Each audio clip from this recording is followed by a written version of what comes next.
राम राम सभी बच्चों को। सभी बच्चे अच्छे होंगे। आज हम पढ़ने वाले हैं क्लास 10th का अर्थशास्त्र का सेकंड चैप्टर, जिसका नाम है भारतीय अर्थव्यवस्था के क्षेत्रक, जो कि आपके लिए इम्पोर्टेंट है। और इसमें क्लास 10th के एमपी बोर्ड में आने वाले प्रश्न आपको इम्पोर्टेंट मिलेंगे। पूरे के पूरे पहला चैप्टर मैं करा चुका हूं, लेकिन आज हम second chapter one shot video में पूरा करने वाले हैं। ज़्यादा समय नहीं लेंगे और जो मैं पढ़ा रहा हूं उससे एक भी क्वेश्चन आपका बाहर नहीं जाएगा। ओके, सभी बच्चे अच्छे से पढ़िएगा। चलिए बात करते हैं। पहला क्वेश्चन है बेटा, क्वेश्चन पे ही बात करेंगे क्योंकि टाइम कम है अपने पास। पहला क्वेश्चन है, प्राथमिक क्षेत्रक से क्या तात्पर्य है। ये बेटा अर्थव्यवस्था के क्षेत्रक क्या होते हैं? देश के सभी लोग किसी न किसी क्षेत्र में लगे हुए हैं, किसी न किसी क्षेत्र में काम कर रहे हैं। कोई प्राथमिक क्षेत्र में काम कर रहा है, कोई द्वितीय क्षेत्र में काम कर रहा है, कोई तृतीय क्षेत्र में काम कर रहा है। तो 2 मिनट समझेंगे बेटा। ये प्राथमिक क्षेत्र क्या होता है? तो प्राथमिक क्षेत्र का मतलब होता है ऐसे कार्य जो प्रकृति से जुड़े हुए हैं, खेती से जुड़े हुए हैं, खनन से जुड़े हुए हैं, पशुपालन से जुड़े हुए हैं, वे सभी प्राथमिक क्षेत्र में आते हैं। और बेटा वे सभी कार्य जो जहां फैक्ट्रियों में कच्चे माल से पक्का माल तैयार किया जाता है, उसको बेटा हम क्या कहते हैं? द्वितीय क्षेत्र कहते हैं। यानी औद्योगिक क्षेत्र को क्या कहते हैं बेटा? द्वितीय क्षेत्र कहते हैं। और जो सेवा देने का होता है उसे तृतीय क्षेत्र कहा जाता है। सभी पे एक एक से चर्चा करेंगे। तो प्राथमिक क्षेत्र से क्या तात्पर्य है बेटा? तो जब हम प्राकृतिक संसाधनों का प्रत्यक्ष रूप से उपयोग करके, यानी जो प्राकृतिक संसाधन किसे कहते हैं, जो हमें प्रकृति से मिलते हैं सीधे के सीधे, करके वस्तुओं का उत्पादन करते हैं, तो उसे प्राथमिक क्षेत्र कहा जाता है। कहने का मतलब है जब हम प्राकृतिक संसाधनों का प्रत्यक्ष रूप से उपयोग, यानी सीधा का सीधा उपयोग करके वस्तुओं का उत्पादन करते हैं, तो उसे हम क्या कहते हैं? प्राथमिक क्षेत्र कहते हैं। तो बेटा खनन कार्य काय में आएगा? प्राथमिक क्षेत्र में आएगा। पशुपालन काय में आएगा? प्राथमिक क्षेत्र में आएगा। मुर्गी पालन काय में आएगा? प्राथमिक क्षेत्र में। मधुमक्खी पालन काय में आएगा? प्राथमिक क्षेत्र में आएगा। ये सभी के सभी प्राथमिक क्षेत्रक में कृषि सहायक क्षेत्र गतिविधियां शामिल होती हैं। प्राथमिक क्षेत्र में कृषि, मछली पालन, पशुपालन, खनन, वन उत्पादन आदि सभी चीजें आते हैं। तो बेटा किस कौन कौन सी चीजें आती हैं प्राथमिक क्षेत्र में? कृषि आती है, मछली पालन आता है, पशुपालन आता है, खनन आता है, वन उत्पादन आता है। मतलब जो भी चीजें प्रकृति से जुड़ी हुई हैं सभी काय में आती हैं बेटा? प्राथमिक क्षेत्र में आती हैं। बहुत इंपोर्टेंट क्वेश्चन है। नेक्स्ट क्वेश्चन की बात किया जाए बेटा, तो नेक्स्ट क्वेश्चन है अपना, कौन सा क्वेश्चन है? द्वितीय क्षेत्रक से क्या तात्पर्य है बेटा? द्वितीय क्षेत्रक से क्या तात्पर्य है बेटा? तो वह क्षेत्रक जिसमें प्राकृतिक उत्पादों को उद्योगों उद्योगों के माध्यम से निर्मित करके उपयोग के योग्य बनाया जाता है, द्वितीय क्षेत्रक कहलाता है बेटा। जहां पर क्या है, जो प्राकृतिक क्षेत्र से जो वस्तुएं मिल रही हैं उनको हम फैक्ट्रियों में ले जाकर उद्योगों के माध्यम से अपने उपयोग के लायक बनाएं, उसे बेटा द्वितीय क्षेत्रक कहते हैं।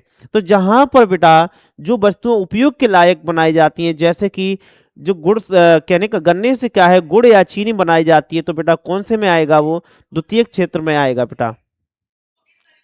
द्वितीय क्षेत्र को औद्योगिक क्षेत्र भी कहा जाता है। क्या कहा जाता है बेटा? द्वितीय क्षेत्र को औद्योगिक क्षेत्र भी कहा जाता है। द्वितीय क्षेत्र में गन्ने से चीनी, कपास से कपड़ा आदि बनाए जाते हैं। तो कहने का मतलब है जितना भी उद्योग होते हैं, फैक्ट्रियां होती हैं, सभी की सभी बेटा काय में आती हैं? द्वितीय क्षेत्र में आती हैं। ये सभी बच्चों को समझ में आया? इसकी विशेषता क्या है बेटा? द्वितीय क्षेत्र की क्वेश्चन पूछता है कि द्वितीय क्षेत्र की विशेषताएं लिखिए। तो 2 विशेषता 2 नंबर में पूछता है बेटा। तो इस क्षेत्र में प्राकृतिक उत्पादों को निर्मित करके उपयोग के योग्य बनाया जाता है। प्राथमिक क्षेत्र का, यह प्राथमिक क्षेत्र का अगला चरण है। तो बेटा ये प्राथमिक क्षेत्र का क्या है? अगला चरण है। कहने का मतलब है जो प्राकृतिक चीजों से हमें प्राप्त होता है उसी का हम उपयोग द्वितीयक क्षेत्र में करते हैं। नेक्स्ट क्वेश्चन है बेटा, तृतीयक क्षेत्र किसे कहते हैं? तृतीयक क्षेत्र किसे कहते हैं? सभी बच्चे मन लगाकर पढ़िए। जो भी चीज में डाउट है बेटा कमेंट जरूर करना सारे के सारे बच्चे, क्या दिक्कत चल रही है, कहां पर क्या परेशानी है। चलिए, तृतीयक क्षेत्र या सेवा क्षेत्र से आप क्या समझते हैं बेटा? तृतीयक क्षेत्र देखिएगा बेटा, तृतीय क्षेत्र में कौन आते हैं? सेवा देने वाली सभी चीजें तृतीय क्षेत्र में आती हैं। मैं यहाँ पे टीचिंग कर रहा हूँ तो क्या हूँ? तृतीय क्षेत्र में आ रहा हूँ। कोई भी कटिंग करने वाला व्यक्ति है वो काय में आएगा बेटा? तृतीय क्षेत्र में आएगा। सेवा देने का पुलिस वाला है, आर्मी है, नेता है और बैंक है, ये सभी चीजें, पोस्ट ऑफिस है, काय में आती हैं बेटा? तृतीय क्षेत्र में आती हैं। यह क्षेत्रक किसी वस्तु का उत्पादन नहीं करता है बेटा। जो तृतीय क्षेत्रक है वो किसी वस्तु का क्या नहीं करते हैं? उत्पादन नहीं करते हैं। क्या मैं किसी चीज का उत्पादन कर रहा हूं? नहीं कर रहा हूं, केवल सेवा देने का काम कर रहा हूं। बल्कि विभिन्न सेवाएं उपलब्ध कराता है जो प्राथमिक एवं द्वितीय क्षेत्र के विकास में मदद करती है बेटा। जो तृतीय क्षेत्र के लोग होते हैं, सेवा देने वाले क्षेत्र होते हैं, वो प्राथमिक एवं द्वितीय क्षेत्र के विकास में क्या करते हैं बेटा? मदद करते हैं। तृतीय क्षेत्र भी कहलाते हैं। क्या कहलाते हैं बेटा? तृतीय क्षेत्र भी कहलाते हैं। तृतीय क्षेत्र में कौन कौन सी चीजें आती हैं बेटा? बैंक, डॉक्टर, शिक्षक, परिवहन के साधन, नाई, नेता, सभी लोग काय में आते हैं बेटा? तृतीयक क्षेत्र में आते हैं। काय में आते हैं बेटा? तृतीयक क्षेत्र में आते हैं। तो सेवा देने वाला क्षेत्र भी तृतीय क्षेत्र कहलाता है बेटा। तो कोई दिक्कत तो नहीं है बेटा? तो प्राथमिक क्षेत्र किसे कहते हैं? जो चीजें प्रकृति से जुड़ी हुई हैं उन्हें क्या कहेंगे? प्राथमिक क्षेत्र। वे चीजें प्रकृति से जुड़ी हुई हैं उन्हें क्या कहेंगे बेटा? प्राथमिक क्षेत्र। और द्वितीय क्षेत्र किसे कहते हैं? जहां पर कच्चे माल से उपयोग के लिए चीजें बनाई जाती हैं उसे द्वितीय क्षेत्र कहते हैं। और बेटा जो सेवा देने वाले व्यक्ति होते हैं, सेवा देने वाला क्षेत्र होता है, वो तृतीय क्षेत्र में आता है। नेक्स्ट क्वेश्चन की बात करते हैं बेटा। क्योंकि टाइम अपने पास कम है तो अभी अपन क्वेश्चनों की ही चर्चा करेंगे। वन शॉट में फिर वीडियो लंबी हो जाती है, तो इस कार्ड से थोड़ा जल्दी टाइम ना लेते हुए, संगठित क्षेत्र क्या होता है बेटा? तो यहाँ पे एक चीज की और बात किया जाए, संगठित एवं असंगठित, संगठित एवं असंगठित, असंगठित। जी, संगठित क्षेत्र क्या होता है बेटा? तो जो कई देश के कई लोग हैं, सरकारी नौकरियों में काम करते हैं, जिनका वेतन फिक्स होता है, जिनका वेतन क्या होता है बेटा? फिक्स होता है और काम का समय भी फिक्स होता है और इनके वेतन को नहीं काटा जा सकता है, नियमों के अनुसार ही काम करते हैं, तो उसे हम बेटा संगठित क्षेत्र में रखते हैं। तो जितना भी सरकारी नौकरी कर रहे हैं बेटा संगठित क्षेत्र में आते हैं। और जो प्राइवेट संस्थाओं में काम करते हैं या किसी दुकान पर काम करते हैं, किसी के यहाँ नौकरी का काम करते हैं, तो वो बेटा असंगठित क्षेत्र में आते हैं। तो यहां से क्वेश्चन बनता है, संगठित क्षेत्र से किसे कहते हैं अथवा संगठित क्षेत्र की दो विशेषताएं लिखिए।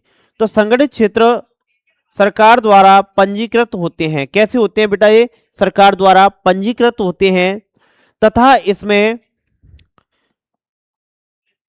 काम करने वालों का रोजगार नियमित होता है। मतलब जो काम करने वाले होते हैं उनका रोजगार कैसा होता है बेटा? नियमित होता है, मतलब उनको हटाया नहीं जा सकता है। इन्हें सरकारी नियमों का पालन करना पड़ता है। इनमें निश्चय कार्य समय होता है। मतलब कार्य का समय कैसा होता है बेटा? निश्चित। मतलब कार्य से हटाया नहीं जा सकता है। कार्य का समय भी कैसा है बेटा? निश्चित है। तथा कार्य की विधियां तय होती हैं कि कार्य भी क्या करना होता है। इसे अपन क्या कहते हैं बेटा? संगठित क्षेत्र कहते हैं। मतलब काम का समय भी फिक्स होता है, कार्य भी फिक्स होता है, हर चीज, सैलरी भी फिक्स होती है, सारी चीजें फिक्स होती हैं। उसे हम क्या कहते हैं बेटा?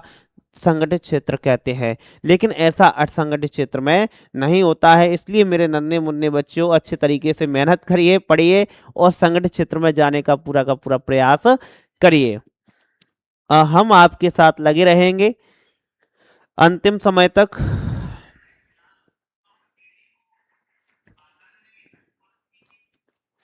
बेटा अगला क्वेश्चन है, संगठित क्षेत्र को कल्याणकारी क्यों कहा जाता है? तो बेटा संगठित क्षेत्र को कल्याणकारी क्यों कहा जाता है?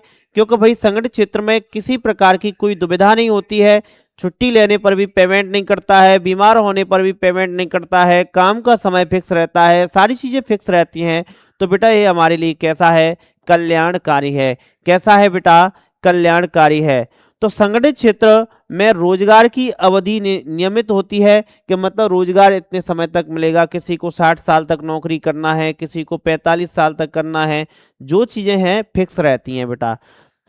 इसमें लोगों के पास सुरक्षित काम होता है, मतलब काम से इनको नहीं निकाला जा सकता। लेकिन असंगठित क्षेत्र में कंडीशन क्या होती है बेटा? कभी भी काम से निकाला जा सकता है, कई परेशानियां रहती हैं। संगठित क्षेत्र में लोगों को सरकारी नियमों का पालन करना पड़ता है बेटा। तो ये तो अच्छी बात है, सरकारी नियम के हिसाब से चलेंगे, कोई दिक्कत वाली बात है ही नहीं। तो सभी मेरे छोटे छोटे प्यारे बच्चे 10वीं क्लास वाले अच्छे से पढ़ो और संगठित क्षेत्र में जाने का पूरा प्रयास करो। तो बेटा ये क्वेश्चन समझ में आएगा, संगठित क्षेत्र कल्याणकारी क्यों होता है? क्योंकि रोजगार की अवधि कैसी होती है बेटा? नियमित होती है, काम सुरक्षित रहता है, और क्या है? सरकारी नियमों का पालन करना पड़ता है। तो अवधि फिक्स हो गई बेटा, और काम सुरक्षित हो गया, और बेटा सरकारी नियमों का पालन करना होता है। इसी को क्या कहते हैं? कल्याणकारी बोलते हैं बेटा। नेक्स्ट क्वेश्चन की बात करते हैं।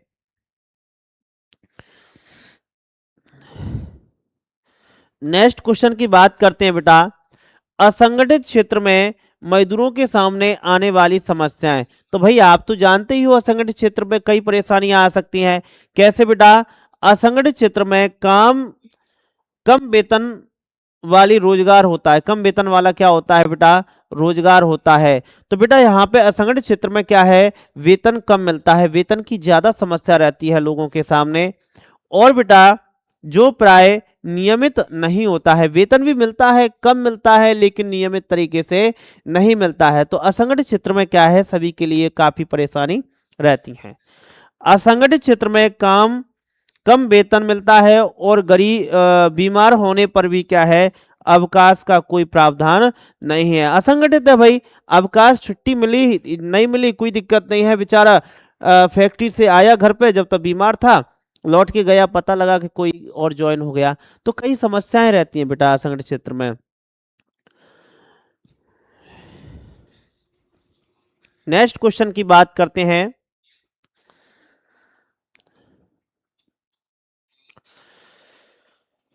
नेक्स्ट क्वेश्चन की बात करें तो दो उपाय बताइए जिसमें असंगठित क्षेत्र में श्रमिकों की स्थिति को सुधारा जा सकता है बेटा। तो असंगठित क्षेत्र में श्रमिकों की क्या है? स्थिति को सुधार सकती है सरकार, चाहे तो व्यवस्थाओं को बना सकती है। कैसे बेटा? असंगठित क्षेत्र में सरकार को कुछ नियम बनाने चाहिए फैक्ट्री मालिकों के लिए, कि भाई किसी को कोई परेशानी हो तो उनका पूरा तरीके से सहयोग दिया जाए। लेकिन सरकार के नियम कैसे हैं? अभी मुलायम है।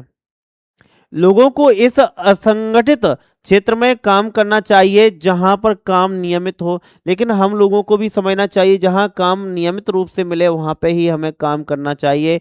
लेकिन हमारे देश में क्या है? जनसंख्या बहुत ज्यादा है, सरकार इसको कंट्रोल नहीं कर पा रही है, काफी समस्याएं हो रही हैं, बेरोजगारी की बहुत समस्याएं हैं, फैक्ट्रियां देश में, उद्योग धंधे कम हैं, तो लोगों के सामने कई समस्या आ रही हैं। लोगों को उस क्षेत्र में काम करना चाहिए जहां तत्काल भुगतान हो। क्या हो बेटा? तत्काल भुगतान हो, तथा काम सुरक्षित हो। कैसा हो बेटा? काम सुरक्षित हो। सरकार को असंगठित क्षेत्र में श्रमिकों के लिए सरकारी अस्पताल, क्या चीज है बेटा? सरकारी अस्पताल, राशन की व्यवस्था सही ढंग से करना चाहिए। तो बेटा पहली बात तो क्या है? सरकार को क्या बनाना चाहिए? कुछ नियम बनाना चाहिए। और क्या है? काम लोगों को इस काम का नियमित काम होना चाहिए बेटा। लोगों को उस क्षेत्र में काम करना चाहिए जहां तत्काल भुगतान हो, सरकारी अस्पताल की सुविधा होना चाहिए बेटा, और राशन की व्यवस्था भी होना चाहिए। तभी क्या है? लोगों को असंगठित क्षेत्र से बचाया जा सकता है। चलिए नेक्स्ट क्वेश्चन की बात करते हैं प्यारे बच्चों। नेक्स्ट क्वेश्चन की बात करते हैं मेरे नन्हे मुन्ने हो।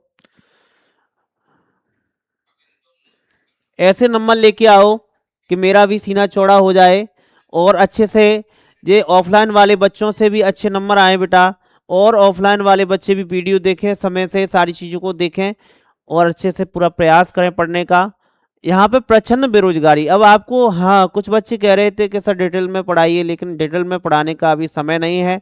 अभी एग्जाम का समय आ गया है, 1 महीने में मेरे को पूरा सोशल साइंस खत्म करवाना है, पूरी चीज़ें क्लियर करवाना है। तो प्रचंड बेरोजगारी अथवा छिपी या अल्प बेरोजगारी से आप क्या समझते हो बेटा? प्रचंड बेरोजगारी को अपन क्या कह सकते हैं? छिपी बेरोजगारी कह सकते हैं, अल्प बेरोजगारी कह सकते हैं। तो बेटा ये प्रचंड बेरोजगारी होती क्या है? जब खेत में 5 लोगों का काम है लेकिन लगे हुए हैं उसमें 10, तो बेटा 5 लोग तो बेफिजूल के लगे हुए हैं। तो जो फालतू के लोग लगे हुए हैं, जो बेरोजगारी में है, ऐसी बेरोजगारी को क्या कहते हैं बेटा? प्रचंड बेरोजगारी कहते हैं। जैसे कि आपने कई घर परिवार में देखा होगा, 2 लोगों का काम है लेकिन लगे रहते हैं 10, 4 लगे रहते हैं, 5 लगे रहते हैं, लेकिन 2 आदमी उस काम को संभाल सकते हैं। तो ऐसी बेरोजगारी को क्या कहते हैं बेटा? प्रचंड बेरोजगारी कहते हैं। प्रत्येक व्यक्ति कुछ कार्य कर रहा है परंतु किसी को भी पूर्ण रोजगार प्राप्त नहीं है। बेरोजगारी की इसी स्थिति को प्रचंड बेरोजगारी कहते हैं। मतलब प्रत्येक व्यक्ति है बेटा, कुछ कार्य कर रहा है परंतु किसी को भी क्या है? पूर्ण रोजगार प्राप्त नहीं है। तो भाई ऐसी बेरोजगारी की ऐसी स्थिति को क्या कहेंगे बेटा? प्रचंड बेरोजगारी कहेंगे। मतलब लगे तो हैं पर लेकिन सबको रोजगार नहीं मिल रहा है। नेक्स्ट क्वेश्चन की बात करें प्यारे बच्चों, सभी जुड़े रहिए, बस थोड़ा सा है, मैं गारंटी देता हूं आपके क्वेश्चन जो पढ़ाए हुए हैं इनसे बाहर नहीं जाएगा। इस चैप्टर में पूरा का पूरा क्वेश्चन मिलेगा। खुली बेरोजगारी या प्रचंड बेरोजगारी में विशेषता बताइए, और अंतर पूछे तो अंतर भी लिख सकते हैं बेटा। खुली बेरोजगारी और कौन सी है बेटा? प्रचंड बेरोजगारी। तो प्रचंड बेरोजगारी तो मैंने आपको समझा ही दिया, जहां पर क्या है 2 लोगों का काम है लेकिन लगे हुए हैं 4, 2 तो फिजूल के लगे हुए हैं, तो ऐसी बेरोजगारी को प्रचंड कहते हैं। तो बेटा जब लोग कार्य में लगे हुए प्रतीत होते हैं परंतु वास्तव में वे कैसे होते हैं? बेरोजगार होते हैं। काम में तो लगे हुए प्रतीत होते हैं कि काम कर रहे हैं, लेकिन वास्तविक तरीके से देखा जाए तो वो कैसे होते हैं? बेरोजगार होते हैं। ये अस्थाई प्रकृति की होती है, मतलब ऐसी बेरोजगारी को कभी भी समाप्त किया जा सकता है। लोगों ने सोच लिया कि नहीं हमें यहाँ से निकल के दूसरी जगह काम करना चाहिए, तो ये बेरोजगारी समाप्त हो सकती है। यह कृषि में मिल सकती है आपको देखने के लिए। ग्रामीण इलाकों में देखा होगा किसानों में कि भाई 5 बीघा जमीन है, एक आदमी का काम है, लगे हुए हैं 4 आदमी, तो ऐसा देखने को मिल जाता है।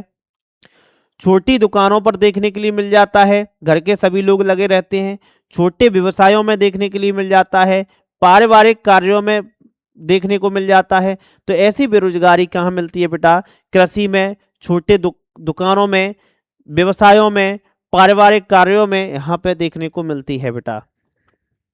यह बेरोजगारी स्पष्ट रूप से दिखाई नहीं देती है, मतलब लगता तो ऐसा है कि सभी लोग काम कर रहे हैं पर लेकिन स्पष्ट रूप से दिखाई नहीं देती है, होती तो बेरोजगारी है। यह बेरोजगारी स्पष्ट रूप से दिखाई, डबल बार कर दिया है भैया ने टाइपिंग में, कोई दिक्कत नहीं है। चलो इधर समझेंगे बेटा, खुली बेरोजगारी क्या होता है बेटा? खुली बेरोजगारी वह स्थिति है जिसमें योग्य लोग कार्य करने के लिए इच्छुक होते हैं परंतु उन्हें कार्य प्राप्त नहीं हो पाता। मतलब काम करने के लिए तो तैयार है बेचारा व्यक्ति, लेकिन काम ही नहीं मिल रहा है बेचारा, करे तो करे क्या? योग्य है, हर तरीके से काम करने के लिए तैयार है, लेकिन काम बिल्कुल भी नहीं मिल रहा है। तो ऐसी बेरोजगारी को क्या कहेंगे प्यारे बच्चों? खुली बेरोजगारी कहेंगे। ये स्थायी प्रकृति की होती है, मतलब बेरोजगार तो मतलब बेरोजगार स्थायी है। यह किसी भी जगह पाई जा सकती है, शहर में भी पाई जा सकती है, ग्रामीण में भी पाई जा सकती है, कहीं पर भी पाई जा सकती है। यह बेरोजगारी स्पष्ट रूप से दिखाई देती है, वो तो समझ लो आप, बेरोजगार आदमी होगा तो चौराहे पर घूमेगा, तो वो तो स्पष्ट दिखाई ही देती है। किसी प्रकार की कोई दिक्कत हो प्यारे बच्चों तो कमेंट बॉक्स में कमेंट जरूर करें, और संपूर्ण नोट्स के लिए व्हाट्सएप नंबर शुरू में दिया है या लिंक में मिल जाएगा, आप वहां से संपर्क कर लें।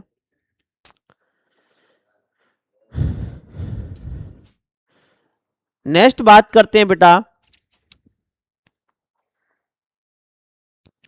प्राथमिक क्षेत्र से रोजगार, प्राथमिक क्षेत्र से रोजगार का स्थानांतरण क्यों नहीं हुआ। बेटा प्राथमिक क्षेत्र में कई लोग लगे हुए हैं, लेकिन वहां से रोजगार का स्थानांतरण नहीं हो पाया है। कुछ लोग वहां से दूसरी जगह पर रोजगार नहीं ले पाए हैं। बेचारे प्राथमिक में लगे हैं तो लगे हैं, वो द्वितीयक में नहीं निकल पाए हैं, ना ही तृतीयक में निकल पाए हैं। ऐसा क्या कारण है, क्या दिक्कत रही है। तो बेटा प्राथमिक क्षेत्र में रोजगार का स्थानांतरण नहीं हो पाया, इसका कारण यह है कि द्वितीय और तृतीय क्षेत्र में रोजगार के पर्याप्त अवसरों का सृजन नहीं हुआ है। बेटा प्राथमिक क्षेत्र से तो व्यक्ति तब निकले तब द्वितीय के एवं तृतीय क्षेत्र में रोजगार के साधन बढ़े, पर्याप्त रोजगार बढ़े, तब तो बेचारा प्राथमिक से निकल के द्वितीयक में जाए, तृतीयक में जाए। जाए तो जाए कैसे बेटा, वहां पे रोजगार के इतने सृजन नहीं हो पाए हैं। लेकिन रोजगार तो बढ़ रहे हैं द्वितीयक एवं तृतीय क्षेत्र में, नौकरी में, हर चीज में रोजगार तो बढ़ रहे हैं, लेकिन जनसंख्या भी तो बढ़ रही है, वो कहाँ जाएगा। अभी देखिएगा उद्योगों में देखो जाए तो भाई उद्योगों में क्या है बेटा, वहां पे मशीनों से काम हो रहे हैं, रोबोटों से काम हो रहे हैं, तो रोजगार वैसे भी घट रहा है। तो हमारे प्यारे बच्चों अच्छे तरीके से पढ़िए, मन लगा के पढ़िए बेटा, कि आज के जमाने में बिना पढ़े लिखे लोगों का कोई काम नहीं रहा। औद्योगिक उत्पादन में वृद्धि हुई, परंतु रोजगार में बहुत ज्यादा वृद्धि नहीं, मतलब उत्पादन तो बढ़ गया फैक्ट्रियों में, पर लेकिन रोजगार नहीं बढ़े। कंडीशन क्या है बेटा, मशीनों से काम हो रहा है। सेवा क्षेत्र में भी क्या है, उत्पादन वृद्धि हुई है, परंतु रोजगार के अवसरों में उत्पादन की तुलना में बहुत ज्यादा वृद्धि नहीं हुई है। मतलब सेवा क्षेत्र में भी रोजगार वृद्धि हुई है, पर लेकिन इतना नहीं हुई है जितना जनसंख्या वृद्धि हुई है। तो बेटा प्राथमिक क्षेत्र से लोग अन्य क्षेत्रों में स्थानांतरित नहीं हो पाए हैं। एक बार और समझें, चलिए एक बार और समझते हैं बेटा। प्राथमिक क्षेत्र में रोजगार का स्थानांतरण नहीं हो पाया, इसका कारण यह है कि द्वितीयक एवं तृतीयक क्षेत्रों में रोजगार की सृजन नहीं हो पाई, यानी रोजगार की वृद्धि नहीं हो पाई है। औद्योगिक उत्पादन में वृद्धि तो हुई, परंतु रोजगार बहुत ज्यादा वृद्धि नहीं हुई। सेवा क्षेत्र में भी उत्पादन में वृद्धि हुई, परंतु रोजगार के अवसरों में उत्पादन की तुलना में बहुत ज्यादा वृद्धि नहीं हुई। नेक्स्ट क्वेश्चन की बात करते हैं बेटा।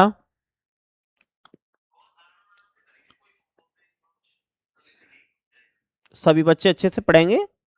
भारतीय अर्थव्यवस्था के विकास में तृतीयक क्षेत्र कोई महत्वपूर्ण भूमिका नहीं निभा रहा है, क्या आप इस कथन से सहमत हैं। अपने उत्तर में समर्थन में कारण दीजिए। बेटा ये बताइए, क्या देश के विकास में जो सेवा क्षेत्र है, तृतीयक क्षेत्र है, क्या वो योगदान नहीं दे रहा है। बिल्कुल दे रहा है। जो सेवा क्षेत्र है ना, वो क्या है, देश के विकास में बिल्कुल योगदान दे रहा है बेटा।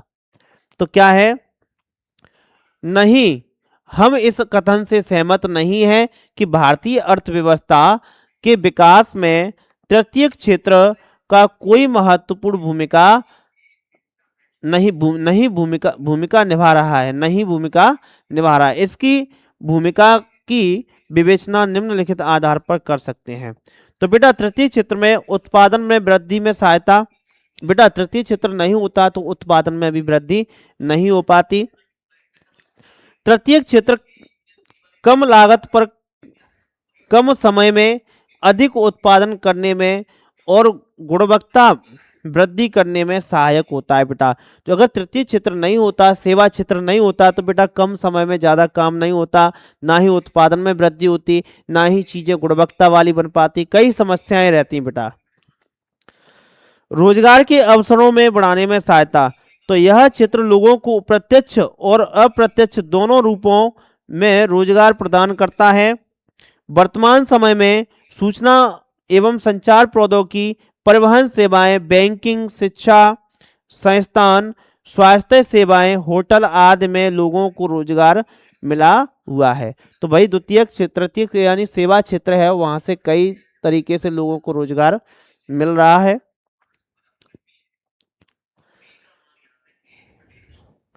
बेटा अगला क्वेश्चन है, शहरी क्षेत्रों में अल्प बेरोजगारी के उदाहरण दें। शहरी क्षेत्रों में अल्प बेरोजगारी के उदाहरण दें। तो शहरी क्षेत्रों में भी क्या है, बेरोजगारी दिखाई देती है बेटा।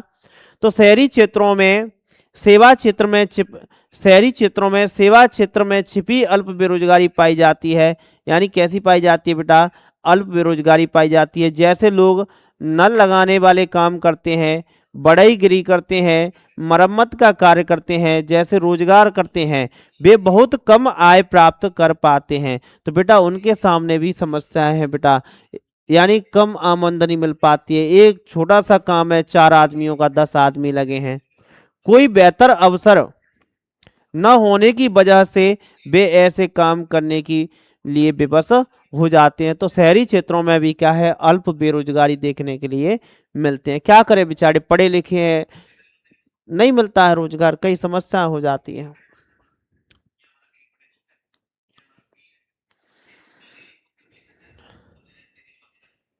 शहरी क्षेत्रों में रोजगार पैदा करने के 2 उपाय बताइए। तो भाई शहरी क्षेत्रों में रोजगार पैदा करने के लिए बड़े उद्योग नई तकनीकी के माध्यम से काम करना, यानी एक तो फैक्ट्रियों की स्थापना हो तब बेचारों को रोजगार मिल सकता है, या फिर नई टेक्निक से कोई नया काम लेके आएगा तब रोजगार मिल सकता है। और लघु उद्योग एवं कुटीर उद्योगों को प्रोत्साहन दिया जाना चाहिए। यानी लघु उद्योगों को एवं कुटीर उद्योगों को क्या देना चाहिए बेटा, प्रोत्साहन देना चाहिए। ठीक है, तो तभी क्या है, शहरी क्षेत्रों में बेरोजगारी को दूर किया जा सकता है।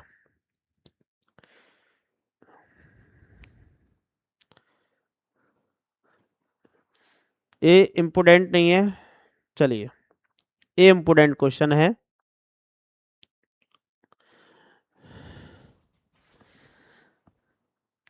क्वेश्चन है अगला, राष्ट्रीय ग्रामीण रोजगार गारंटी अधिनियम, राष्ट्रीय ग्रामीण रोजगार गारंटी अधिनियम या मनरेगा 100 दिन मनरेगा की 100 दिन का रोजगार क्यों करती है। तो बेटा ये महात्मा गांधी ग्रामीण राष्ट्रीय रोजगार महात्मा गांधी ग्रामीण राष्ट्रीय रोजगार गारंटी योजना है बेटा ये। तो इसको क्या कहते हैं बेटा, ये 100 दिन का रोजगार देता है हमें। तो राष्ट्रीय ग्रामीण रोजगार गारंटी अधिनियम 2006 में चालू किया गया। का उद्देश्य ग्रामीण 2005 में किया गया, सॉरी, ग्रामीण लोगों को रोजगार उपलब्ध कराना। यह अधिनियम वर्ष 2005 में लागू किया गया था। इस योजना के अंतर्गत बेटा ग्रामीण लोगों को वर्ष में कम से कम 100 दिन का, एक साल में कम से कम 100 दिन का रोजगार दिलाने की गारंटी देती है सरकार। इसका उद्देश्य गरीब एवं बेरोजगार ग्रामीणों को आजीविका संसाधन उपलब्ध कराना। देखा होगा बेटा सरपंच लोग गांव के ग्रामीण लोगों में क्या है, गांव चलता है, तालाब बनते हैं, नालियां बनती हैं, सड़कें बनती हैं, तो वहां पे क्या है, सरकार द्वारा एक व्यक्ति को 100 दिन का रोजगार दिया जाता है। इसे अपन मनरेगा के नाम से जानते हैं। सभी ग्रामीण बच्चे हैं जो आसपास सरपंच लोग काम करवाते हैं जॉब कार्ड के माध्यम से, तो देखा होगा।